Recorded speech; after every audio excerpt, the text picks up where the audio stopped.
सदवंदियाणं त्रिभुवनहितमधुरविशदवकाणं तातीतगुणाणं नमो जिनाणं जिदभवाणं कुलकुलाचार्य भगवान की जय. पंचास्तिकाय संग्रहामध्ये गाथा नंबर 49 आहे. नहीं सो समवायादो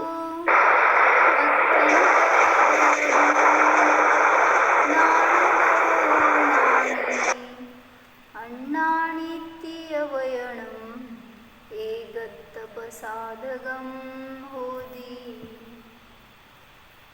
काय सांगतात? मागच्या गाथेत काय सांगितलं की ज्ञान आणि ज्ञानी हे सर्वथा भिन्न नाहीत, दोन द्रव्य नाही आहेत परस्पर स्वतःपासून एकदम वेगळी असे. मग तेच इथं पण सांगतायत की ज्ञानाचा समवाय होऊन आत्मा ज्ञानी झालेला नाही. आत्मा समवाय संबंधाने ज्ञानी नाही. द्रव्य आणि गुण यांना पृथक पदार्थ मानण्यामध्ये दोष दाखवतात. नहीं सो समवायादो म्हणजे काय सांगितलं? नाणदो नाणी अथंतरिदो न, तिकडंच लावलं ना. म्हणजे ज्ञानापासून ज्ञानी अथंतरिदो अर्थांतर असा आदो, आदा म्हणजे आत्मा, समवायादो नाही समवायाने ज्ञानी होतो असं नाही. कुठं लावलं? नाणदो ज्ञानापासून अथंतरिदो म्हणजे अर्थांतरभूत असा आदो आत्मा समवायाने ज्ञानी होतो असे नाही. सगळे शब्द गाथेतले बघितलं तर कळेल. म्हणजे आत्मा समवायाने ज्ञानी होतो असं नाही. अण्णानित्यवयण काय सांगितलं? अज्ञानी आहे अशा प्रकारचं वचन एकत्वाला प्रसाधक आहे, एकत्वाचंच प्रसाधक आहे म्हणजे सिद्ध करणारं आहे. खूप चांगल्या रीतीने तर्क देऊन आचार्यांनी इथं उत्तर दिलंय. कोणी जर आपल्या समोर असा मतवादी आला की ज्यांनी आपलं मत असं मांडलंय की ज्ञानाचा समवाय होऊन जीव ज्ञानी झालाय, तर त्यावेळेस तिथं आपण त्याला खुलासा करून सांगतोय. म्हणजे आचार्यांनीच प्रश्न उठवलाय आणि आचार्यांनीच उत्तर दिलंय. कोण समोर अन्य मतवादी बसलेला नव्हता. तर काय म्हणलं की जे अन्य ज्ञान आहे, ज्ञानापासून वेगळं जे ज्ञान आहे त्याचा समवाय होतो आणि मग आत्मा ज्ञानी होतो असं नाही. ह्याची सिद्धी करण्यासाठी त्यांना विचारलं आपण की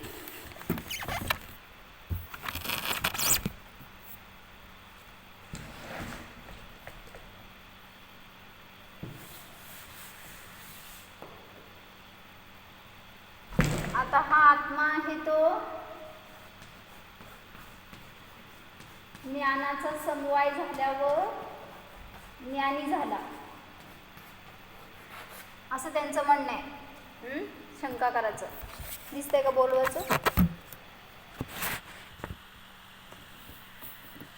हॅलो,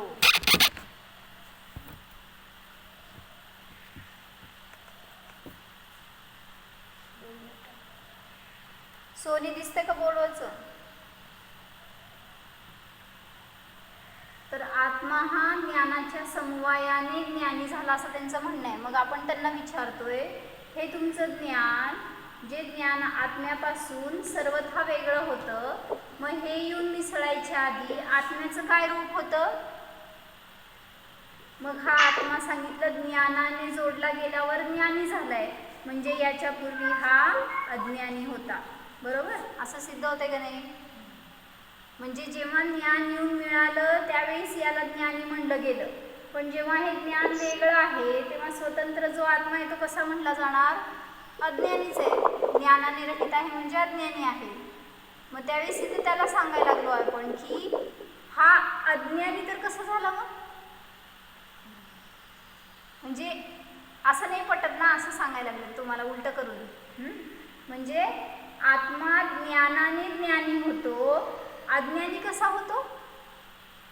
मग त्यांना आपण ते टीकेमध्ये छान खुलासा घेतलाय. त्याचा एक शॉर्ट सांगते की मग याचा अज्ञानाशी संबंध झाल्यावरच अज्ञानी व्हायला पाहिजे. जसं ज्ञानाचा समवाय झाल्यावर तुम्ही ज्ञानी होताय असं मानता, तसं अज्ञानाच्या समवायाने अज्ञानी आहे असं म्हणावं लागेल. डायरेक्टली अज्ञानी आहे कसं म्हणता तुम्ही, असं आपण त्यांना सांगतोय. तर त्यावेळेस इथं खुलासा केला की तो म्हणतोय की नाही, असं काही गरज नाही आहे, तो अनादीपासून अज्ञानीच आहे. मग आपण त्यांना म्हणलं म्हणजेच काय झालं, अज्ञान हा त्याचा गुण झाला असं तुम्ही मानताय. मग तसंच आम्ही पण म्हणतोय ज्ञान हा गुण आहे, तो पण अनादीपासून आहे त्याच्याबरोबर. मग तुम्ही एके ठिकाणी एक आणि दुसऱ्या ठिकाणी दुसरं असं मंतव्य करू शकत नाही.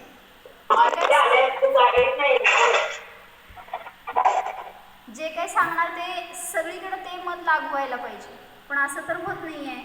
जेव्हा ज्ञानाशी समवाय होतो त्याच्या पूर्वी आत्मा ज्ञानी नव्हता, म्हणजे अज्ञानी होता. मग अज्ञानी तर कसा होता, अज्ञानी तर ज्ञानाची पर्याय आहे, पण तुम्ही त्याला ज्ञानाच्या समवायापूर्वी अज्ञानी मानताय. मग तिथं असं पण तुम्हाला म्हणता येत नाही. आणि जर तुम्ही असं म्हणताय तर तिथं गुणगुणीचा संबंध सिद्ध होतो, म्हणजे एकत्वाला ते सिद्ध करणारं आहे. कोणाच्या एकत्वाला, द्रव्यणी गुणाच्या एकत्वाला, आत्मा आणि ज्ञान गुणाच्या एकत्वालाच हे सिद्ध करणारं आहे. जर तुम्ही स्वभावाने त्याला अज्ञानी मानलात तर. मग आम्ही तसंच म्हणतोय की स्वभावाने आत्मा ज्ञानी आहे, अज्ञानी तर कुठला आत्मा नसतो. म्हणजे ते पुढं वाचू, आता परत एकदा गाथेचा अर्थ वाचते बघा, कळते. ज्ञानापासून पृथक वस्तुभूत असणारा असा आत्मा समवायाने ज्ञानी होतो. हा समवायाने जोडला गेलाय आणि त्याच्याने तो ज्ञानी होतो असे वास्तविक नाही. समवायापूर्वी तो अज्ञानी होता असे वचन एकत्वाला सिद्ध करतं. काय कळलं सांग, काय कळलं, कोणाला कळलं सांगा.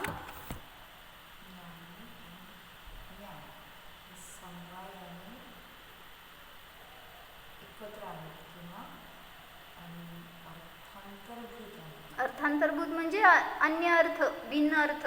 अर्थांतर म्हणजे अन्य अर्थ असं. हां, असं तो म्हणतोय. असं नाही.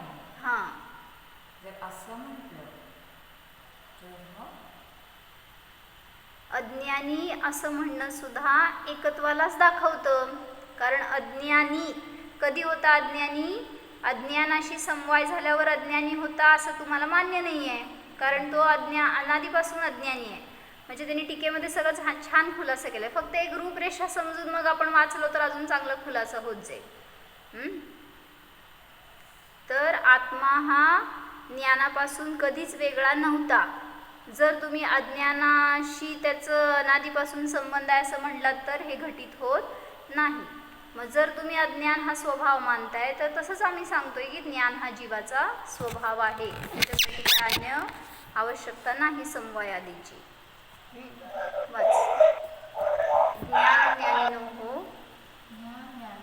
49 नंबरची गाथा चालू आहे, अमृतचंद्राचार्यांचा नंबर आहे. त्याच्यात सांगायला लागलेत की आत्मा समवाय संबंधाने ज्ञानी होत नाही. आत्म्यामध्ये ज्ञान अनादीपासून आहे आणि तो कुठल्या अशा संयोगानंतर ज्ञानी होतो असं नाही आहे. तो स्वभावानेच अनादीपासूनच ज्ञानी आहे.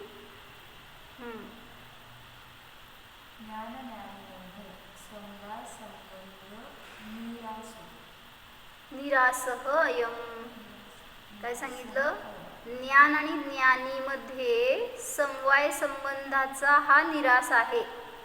ज्ञान आणि ज्ञानी म्हणजे आत्मा किंवा द्रव्यणी गुण यामध्ये समवाय संबंध असतो असं जे मानतात त्यांचं हे निराकरण आहे.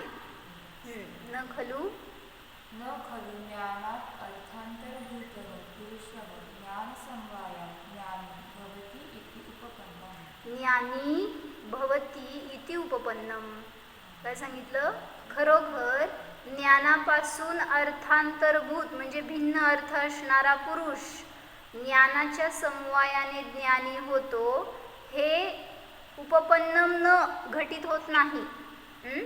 काय म्हणले,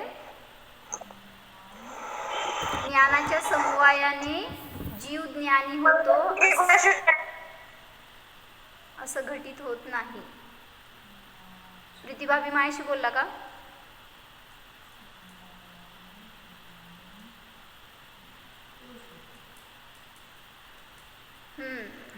आत्ता जॉईन झालेल्यांसाठी सांगते, 49 नंबरची गाथा चालू आहे पंचास्तिकाय संग्रहमध्ये. अमृतचंद्राचार्यांचा नंबर आहे. द्रव्य सामान्य अधिकार त्याचं वर्णन करतात किंवा षडद्रव्य निरूपण अधिकार चालू आहे. त्याच्यामध्ये द्रव्य आणि गुणाचं सुंदर स्वरूप सांगितलंय की ते कधी एकमेकापासून भिन्न नसतात आणि जर ते जोडले जाऊन त्यांचं कार्य होतं आहे असं म्हणलं तरी सुद्धा दोष येतो. मग आता इथं ज्ञान आणि ज्ञानीचा संबंध सांगतायत की ज्ञान हे ज्ञानापासून अन्य अर्थ असणारा पुरुष ज्ञानाच्या समवायाने ज्ञानी होतो असं घटित होत नाही. पुढं सह खलू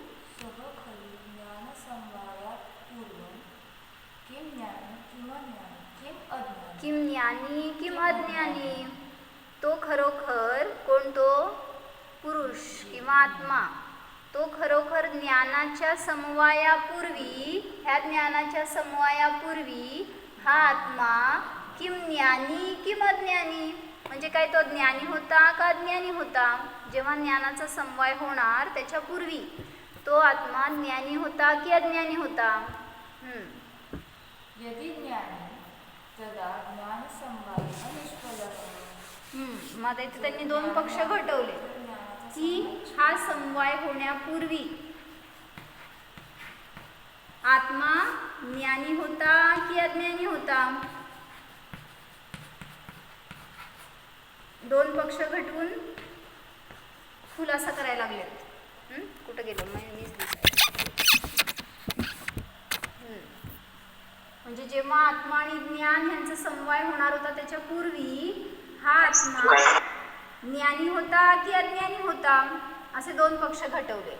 पुढं पहिल्या पक्षात काय सांगाले? जर ज्ञानी असेल तर ज्ञानाचा समवाय निष्फळ आहे. यदि ज्ञानी तदा ज्ञान समवायः निष्फळः.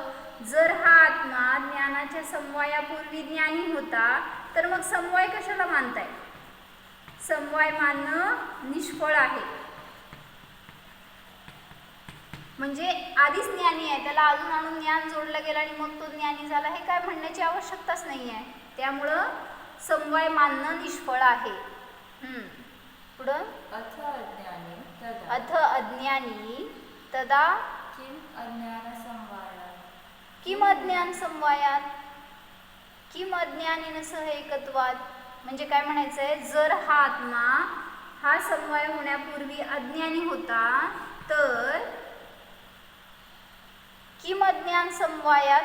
मग तो तिथं परत दोन पक्ष उठवले. किम अज्ञान समवायात म्हणजे अज्ञानाच्या समवायाने अज्ञानी झालाय की अज्ञानाबरोबर एकत्व असल्यामुळे, म्हणजे अज्ञानाशी एकत्व आहे म्हणून अज्ञानी झालाय का समवायाने अज्ञानी झालाय? काय कळलं सांगा? प्रीतीबेन बोला.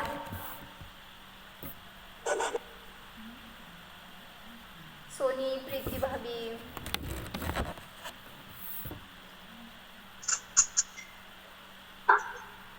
बोल. म्हणजे पूर्वी आत्मा ज्ञानी होता का अज्ञानी होता? जर तो ज्ञानी असेल पूर्वी तर मग आज ज्ञानाचा समवाय निष्फळ होईल आणि जर तो अज्ञानी होता आधी असं म्हटलं तर मग आता अज्ञानाचा समवाय निष्फळ होईल. नाही आता काय तू आचार्यांचं उत्तर आधीच द्यायला लागली का काय?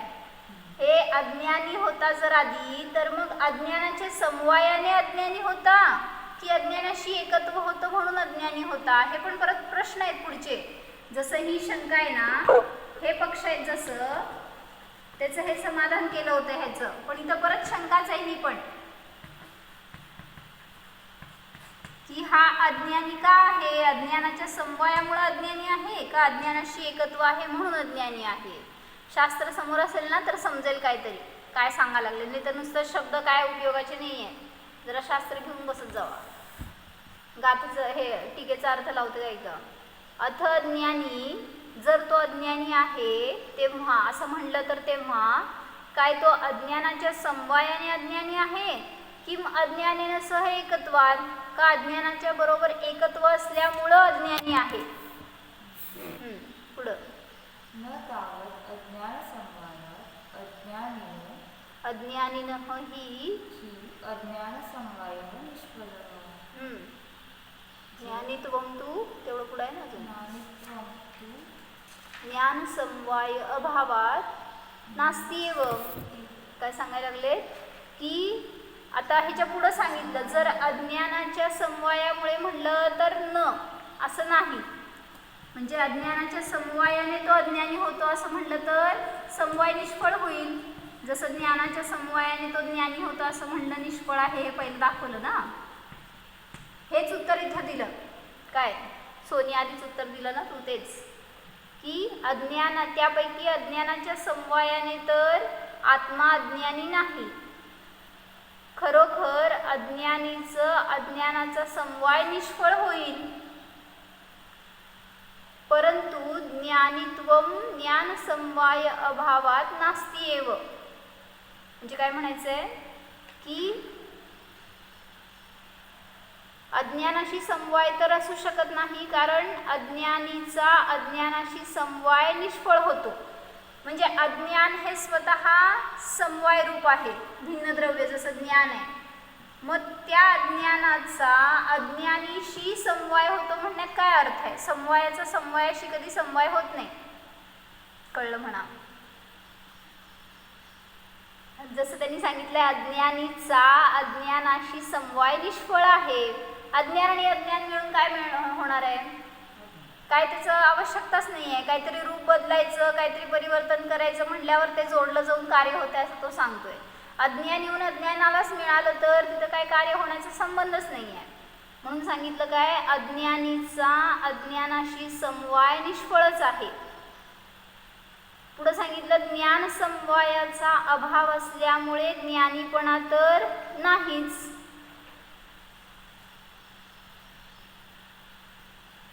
ज्ञानीपणा नाही कारण ज्ञान समवायाचा अभाव असल्यामुळे. कसं लावलं ज्ञानित्वम नास्ती एव ज्ञान समवाय अभावात. ज्ञानित्व कुठून आलं. अज्ञानी सांगायला पाहिजे का. ज्ञान समवायाचा अभाव असल्यामुळे ज्ञानीपणा तर नाहीच. म्हणजे त्यांना असं म्हणायचंय की अज्ञानाचा समवाय झाला म्हणून अज्ञानी झाला असं म्हणताय, तर तो समजा हा मूळ द्रव्य ज्ञानी आहे आणि अज्ञानाचा समवाय होऊन ते अज्ञान झालं असं म्हटलं तर काय शक्यच नाही, कारण तुम्ही ज्ञानी मानलेलंच नाही आहे.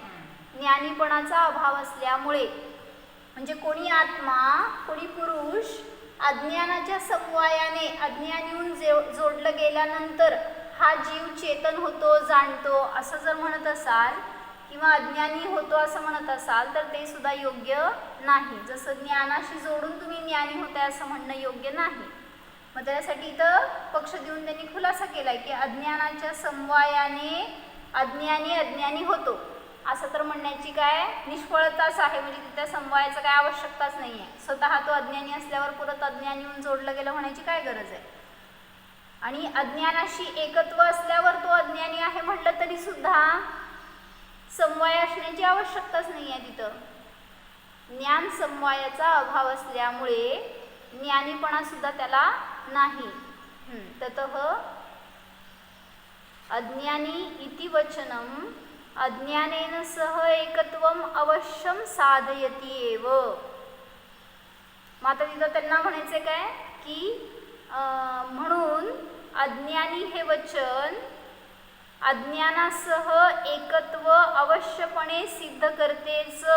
नुसतं जेव्हा अज्ञानी म्हणतोय ना आपण हे शब्द त्यावेळेस त्या अज्ञानाशी एकत्व आहे हे सिद्ध करतच. असं नाही आहे की बाहेरून येऊन एकत्व झालंय. स्वतः त्या द्रव्यामध्ये अज्ञानाचं एकत्व आहेच हे सिद्ध करते. त्याचप्रमाणे मग सिद्धेच एवं ज्ञानेन सह एकत्वे ज्ञानेन अपि सह एकत्वम अवश्यम सिद्ध्यति इति.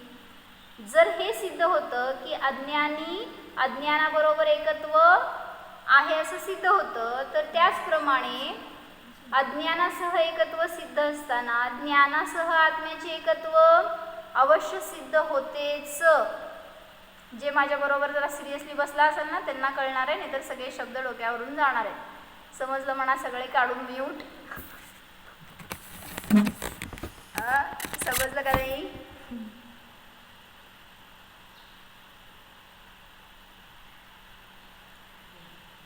कुठे गेले सगळे? स्नेहा म्हणा मी अज्ञानी आहे.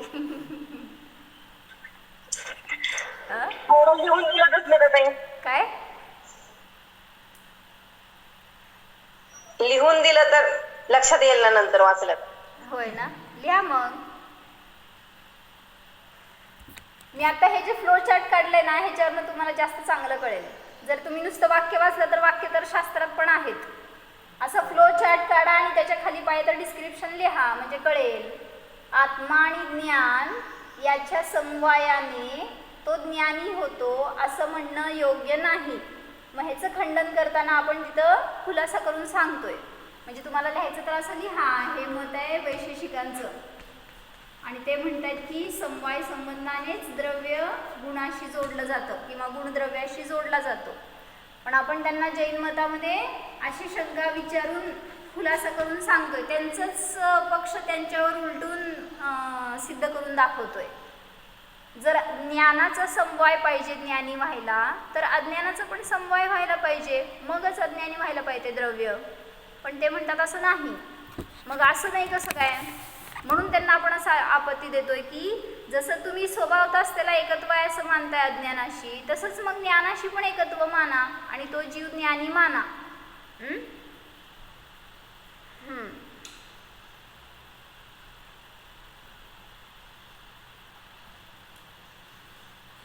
भावार्थ वाचते एकदा परत, आणि अजून कोणाला अडलं तर तुम्ही विचारा, म्हणजे मी परत खुलासा करते, नाही तर पुढे जायला लागत मला. समजलं नसलेल्यांनी विचारा. आत्मा आणि ज्ञान हे पृथक असून त्यांचा समवायाने संबंध आहे असे नसून आत्मा आणि ज्ञान यामध्ये एकत्व आहे. आत्मा आणि ज्ञान हे वेगळे वेगळे नसून ते स्वभावतःच एकरूप आहेत, म्हणजे त्यांच्यामध्ये नित्य तादात्म्य संबंध आहे. छद्मस्थ दशा असो की सर्वज्ञ दशा असो, सर्वत्र आत्म्याचे ज्ञानाशी एकत्व आहे. बरोबर आहे का? मग तो किडा मुंगीच्या पर्यायात, निगोदी जीवाच्या पर्यायात असो किंवा सिद्ध अवस्थेमधला जीव असो, सगळ्यांच्या ठिकाणी ज्ञानाचं एकत्व आहे. केवली भगवंतांनाही केवल ज्ञान समवाय संबंधाने नसते. केवल ज्ञान कसं झालं त्यांना? जर तुम्ही म्हणताय की तुम्हाला ज्ञान येऊन जोडलं आणि मग तुम्ही जाणताय किंवा ज्ञानी झालाय, मग केवली भगवंतांना पण केवल ज्ञान येऊन जोडल्यावर ते केवल ज्ञानी व्हायला पाहिजे. केवली भगवंतांनाही केवल ज्ञान समवाय संबंधाने नसते, स्वभावतः असते. कारण ज्ञान गुण व आत्मा यामध्ये सदैव एकत्व आहे. छद्मस्थ दशेमध्येही अभिन्न ज्ञान गुणामध्ये केवल ज्ञान शक्तिरूपाने असते. काय म्हणले? आत्ता आपण छद्मस्थ आहे तर आपल्यामध्ये अभिन्न ज्ञान गुणामध्ये केवल ज्ञान शक्तिरूपाने आहेच. म्हणजे जर नसेल तर, स्वभाव नसेल तर बाहेरून येऊन जोडलं आणि मग झालं असं म्हणावं लागेल. जसं की राग द्वेष का होतात? कशाय का होतात? विकल्प का होतात? बाहेरच्या परद्रव्याशी जोडले जातो आपण म्हणून होत आहेत. मग तिथं तसंच दुसऱ्याशी जोडल्यावर मला ज्ञान होतं असं नाही आहे. जो स्वभाव आहे त्याला बाहेरच्या अधीनतेची किंवा कुठल्या तरी पराच्या अपेक्षेची गरज नाही आहे. पण विभाव पर्याय नियमाने सांगितलं पराधीन असतात किंवा पराकडे उपयोग गेल्यामुळे असतात किंवा काहीतरी तिथं मागं सांगितलं हे अपेक्षा वगैरे असतात, त्यामुळे तिथं विभाव पर्याय उत्पन्न होतात. मग सांगितलं इथं की छद्मस्थ असो किंवा केवली भगवान असतो, ज्ञान गुण हे समवायाने नाही आहे तर स्वभावतः आहे. कारण ज्ञान गुण आणि आत्मा यामध्ये सदैव एकत्व आहे. छद्मस्थ दशेमध्येही अभिन्न ज्ञान गुणामध्ये केवल ज्ञान शक्तिरूपाने आहेच, म्हणूनच ते अभिव्यक्त होतं. नसेल तर नसलेली गोष्ट प्रकट होत नाही. कुठलंही द्रव्य असू दे त्याची ती पर्याय त्याच्यामध्ये आहे म्हणूनच उत्पन्न झाली आहे. सोन्याचा पिवळेपणा का उत्पन्न झाला तसा त्या पर्यायामध्ये? कारण तो स्वभाव आहे. तेच शक्तिरूप केवल ज्ञान केवली दशेमध्ये व्यक्त होते. जे की आता तुम्हाला छद्मस्त अवस्थेमध्ये शक्तिरूपाने आहे तेच त्या केवली दशेमध्ये अभिव्यक्त होतं. केवलींना केवल ज्ञानाचा समवाय कोठून बाहेरून येऊन होतं असे नाही. अल्पज्ञानी आणि केवल ज्ञानी यांच्या ज्ञानात जे अंतर आहे ते केवळ शक्ती आणि व्यक्तिरूप अंतर समजावे. समजलं म्हणा? प्रश्नचिन्ह. जरा दोघं सगळ्यांचे व्हिडिओ काढा बघू. व्हिडिओ ऑफ केलेले मला दिसेल चेहरा. अल्पज्ञानी असू दे किंवा केवल ज्ञानी असू दे, दोघांच्या ज्ञानामध्ये म्हणजे स्वभावामध्ये अंतर नाही. फक्त अंतर एवढंच आहे की छद्मस्त दशेत शक्तिरूपाने केवल ज्ञान आहे आणि जेव्हा अरिहंत सिद्ध दशाच प्रगट झाली त्यावेळेस तिथं ते केवल ज्ञान व्यक्तरूपाने प्रगट झालंय. म्हणजे सगळ्यातून शेवटी सारांश काय काढायचं त्यांना की असं कुठून बाहेरून समवाय झाल्यावर आत्मा ज्ञानी झाला असं होत नाही. कारण आत्मा आणि ज्ञान हे तदात्मरूप आहेत, एक रूप आहेत. द्रव्य आणि गुण हे त्यांचा गुणगुणी संबंधच सिद्ध केला जातो त्याच्यातून. परस्परापासून ते अत्यंत भिन्न नसतात आणि नसतील तर ते त्याचे गुण म्हणले जाणार नाहीत. कोण कोण ज्ञानी झाला सांगा मला आता.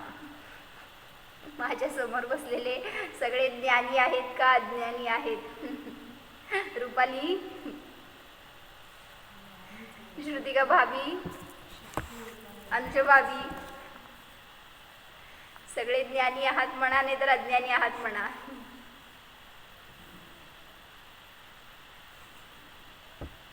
हॅलो, कुठे गेले? ज्ञान आणि अज्ञान सगळं बंद पडले दिसते.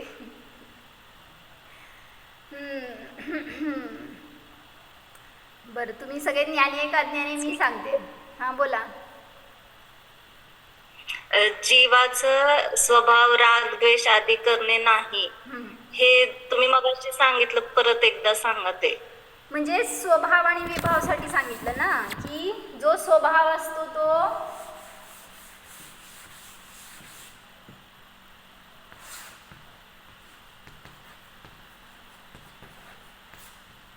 स्वभाव कसे असतात आणि विभाव कसे असतात सांगा बघू. विशेषण स्वभाव असतो तो स्वाधीन असतो, विभाव पराधीन असतात.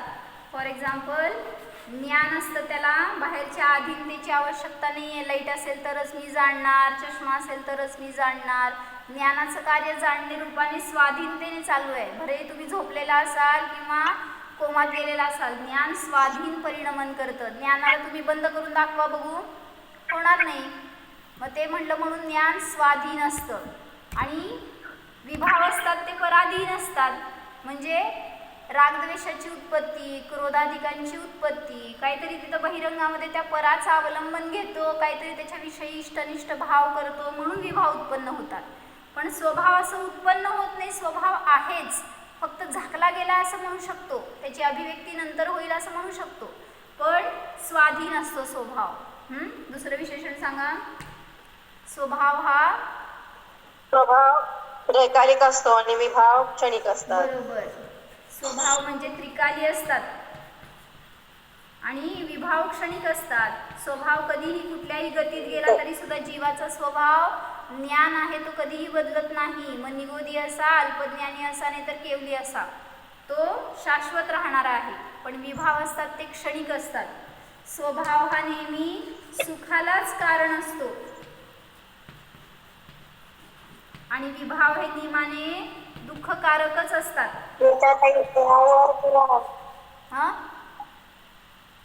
फळावर करा दिसत नाही. फळावर करू आहे. फळावर कुठं करता दिसतंय का आता? ते आज जरा काहीतरी डिस्टर्बन्स झालं ते मागे.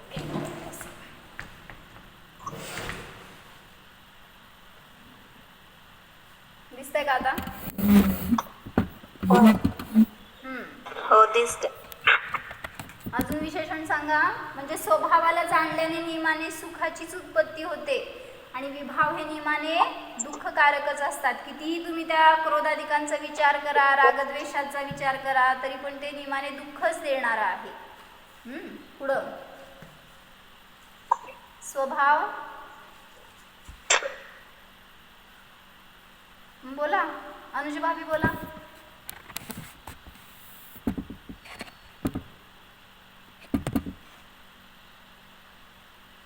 सोनी,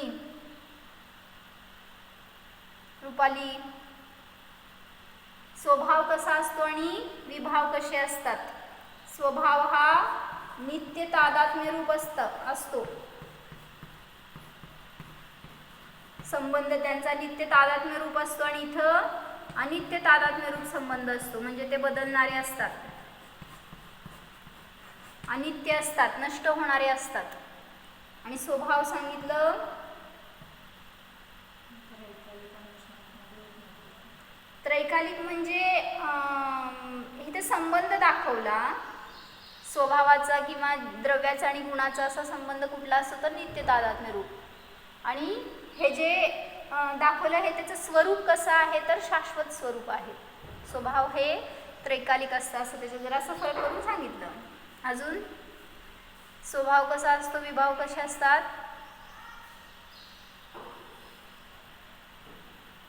कोण सांगताय बोला.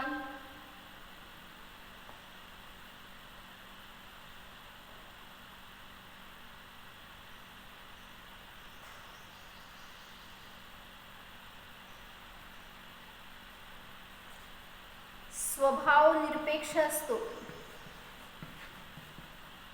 आणि विभाव हे अपेक्षारूप असतात.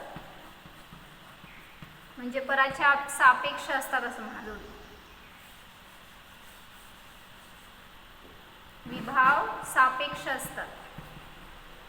म्हणजे पराच्या अपेक्षेने विभावांची उत्पत्ती होते. स्वभावाला बघितलं असताना कधीही जीवाला रागद्वेष होणार नाही. कुठल्याही द्रव्याचा स्वभाव असू दे, जर स्वभाव विषय बनवला ज्ञानाचा तर आपल्याला कधीही रागद्वेष आदिकांची उत्पत्ती होत नाहीच. मग ते जीव असू दे किंवा पुद्गल असू दे, कुठलेही भिन्न द्रव्य असू दे, जर त्या द्रव्याचा तुम्ही स्वभाव लक्षात घेतला तर त्या स्वभावाच्या लक्षाने त्याला विषय बनवण्याने कधीही तुम्हाला विभावाची उत्पत्ती होणार नाहीच.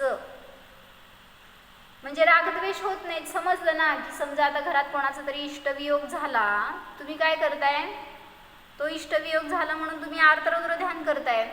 मग तिथं सांगितलं स्वभाव ज्याला कळला तो म्हणतो की, जसं माताजींनी म्हणलं काय, जेव्हा आमची आजी गेली त्यावेळेस म्हणजे त्यांनी दीक्षा घेतली होती आणि मग तिथं त्यांचं सुशांतमती नाव ठेवलेलं.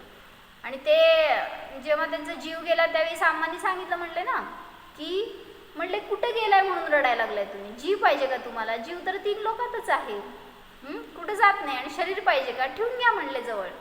मग ज्याला स्वभाव समजला नाही, इतकी सरळता इतकी निरपेक्षता असते पर्यायामध्ये, निर्विकल्पता असते.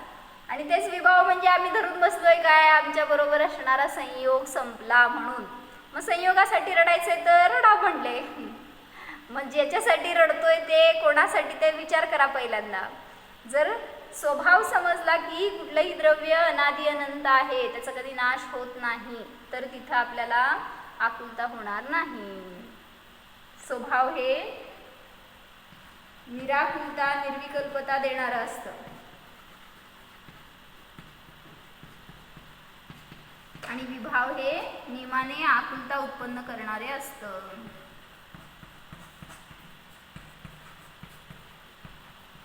अजून असं उद्या मला काढून सांगा, भरपूर तुम्हाला चिंतन येत आहे, कारण तुम्ही विभावात दिवसभर असता, मी स्वभावात मी पण विभावात असते, नाही असं नाही आहे.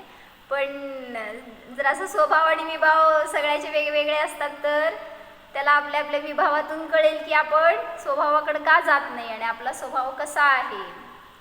म्हणून तुम्ही हे सगळं उद्या अभ्यास करून मला सांगा. आणि मी तुम्हाला सांगते, तुम्ही सगळे ज्ञानी का अज्ञानी, कोण कोण ज्ञानी आहे माझ्यासमोर म्हणले. ज्ञानी असतो त्याचं लक्षण काय असतं माहिती का, तो जसा पुरुषार्थ ज्ञानीने केलाय ना तसा पुरुषार्थ जो करतो किंवा तसा अनुभव जो करतो त्याला ज्ञानी म्हणायचं.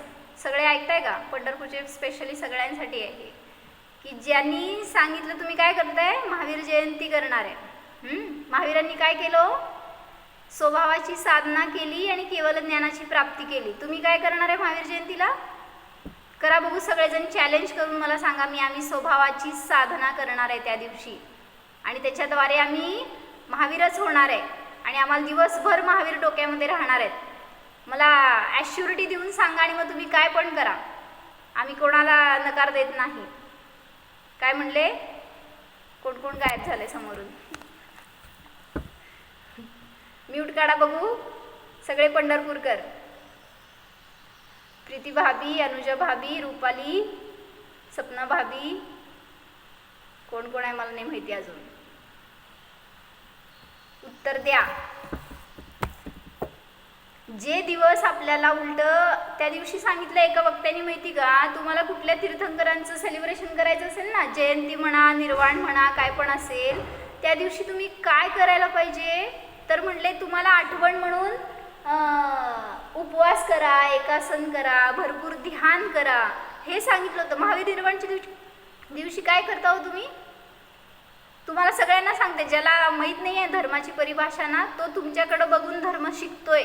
असा तो कोणी नवीन धर्मात आलेला असेल, लहान मुलं असतील, त्यांना महावीर निर्वाण म्हणजे काय विचारा, तुमच्याकडे बघून ते सांगतील उत्तर की महावीर निर्वाण म्हणजे भरपूर सजायचं असतं, मस्त नवीन कपडे घालायचे असते, फराळ करायचं असतं त्या दिवशी आणि कुठेतरी सगळीकडे फिरायचं असतं मंदिरांमध्ये. ह्याला महावीर निर्वाण म्हणतात, अशी सगळ्यांची धारणा होते.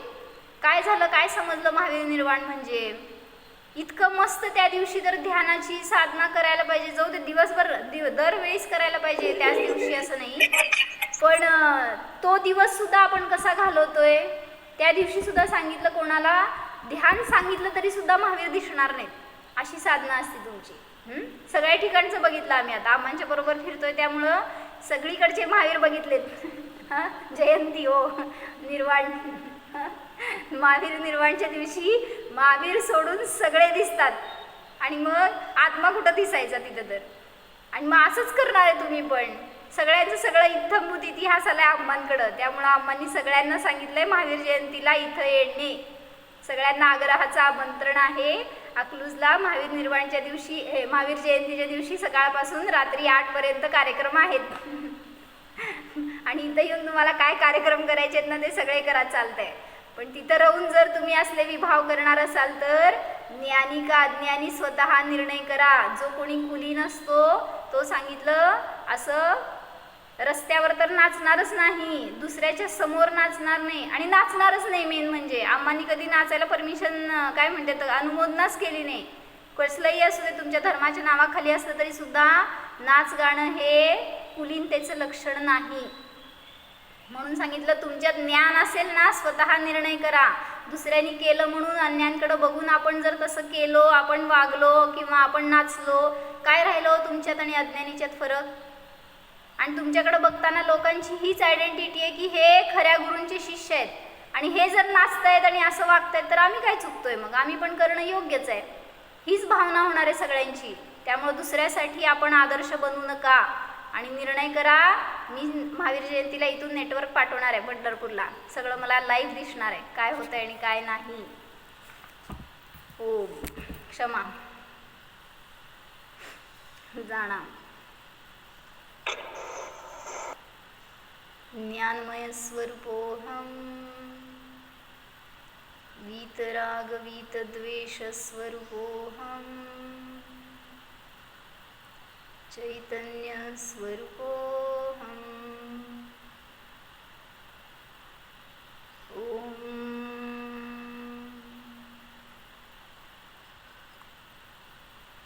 विसर्जन. नमो